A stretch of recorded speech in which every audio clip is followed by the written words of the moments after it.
तो बटबे ना करेले कि वो अपना पति में बंटवारा कैसे सहली। चिंता मत करा, शिक्षा के बोल दिया कि हम तलाक खातिर तैयार बनी, जहाँ कहबा वहाँ साइन कर दे।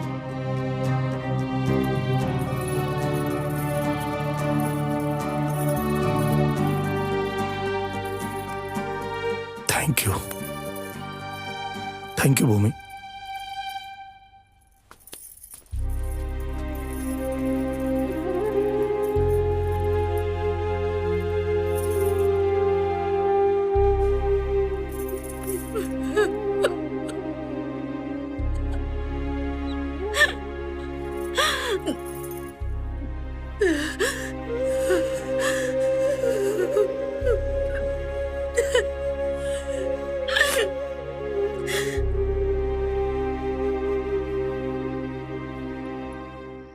पहले तुमको इन लोगों ने इनकी दूसरी शादी के लिए मनाया और अब तलाक के लिए मना रहे हैं।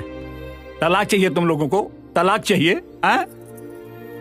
अरे 1999 कारगिल युद्ध में जब मुझे मौत छूकर निकल गई थी तो मुझे ऐसा लगा था कि भगवान मुझे किसी अच्छे दिन के लिए बचा लिए, लेकिन आज अपने घर में यह हालत देखकर, ये दिन देखकर मुझे ऐसा लगता है कि मुझे उसी वक्त शहीद हो जाना चाहिए था।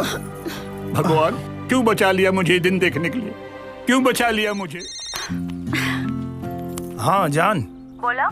आज हम तोरा के दुनिया के सबसे बड़ खुशखबरी सुनावे जाता नहीं। कैसन खुशखबरी बतावा? हमनी के प्यार के जो कुछ दिन खातिर गरहन लग गई रहे, अब वो दूर हो गई। का बात कर तड़ा, सच में? अब हमनी के दूर दूर ना रह के पड़ी। पूछा कैसे? कैसे? अरे भूमि तलाक खातिर तैयार हो गई बाड़ी। अच्छा ही बतावा, कबले तलाक देवे खातिर बोल ली हा? पेपर सब तैयार हो गई बा, काले हमनी के कोर्ट में दाखिल कर लिए, ओकरा बाद हमार जान हमरे पास। ठीक बा।